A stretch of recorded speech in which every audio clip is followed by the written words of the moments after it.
A man in Germany glued himself to the runway at Hamburg Airport in protest of climate change. The man, who is a member of the Last Generation activist group, said he was willing to have his hand amputated if necessary to get his message across. Source: Dailyo. A Japanese art exhibit is inviting visitors to sniff animal butts.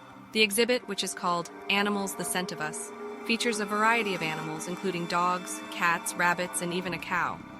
Visitors are encouraged to smell the animals' butts to learn more about their unique scents. Source: Sky News. A woman in Guatemala cooked pizza on an active volcano. The woman, who goes by the name Doña Rosa, said she was inspired to cook the pizza after seeing a video of someone doing the same thing in Italy. She said the pizza turned out delicious, and she even gave some to the tourists who were visiting the volcano.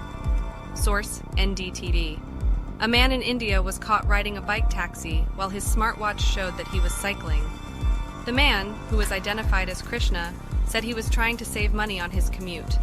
He said he would often ride his bike taxi to work, but he would start his smartwatch before he got on the bike so that it would track his cycling activity.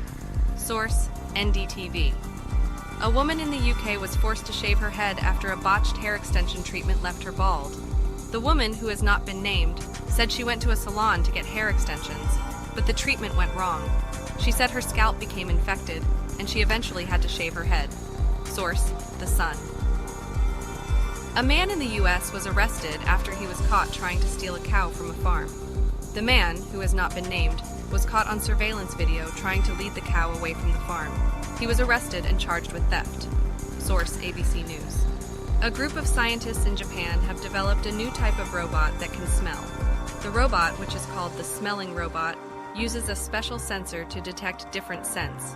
The scientists say that the robot could be used in a variety of applications, such as detecting food spoilage or tracking down missing people. Source: The Japan Times. A man in China was arrested after he was caught trying to sell a fake panda. The man, who has not been named, was caught trying to sell the panda to a zoo. The panda was actually a stuffed animal that had been painted to look like a real panda. Source: The Guardian. A group of tourists in Egypt were caught trying to steal.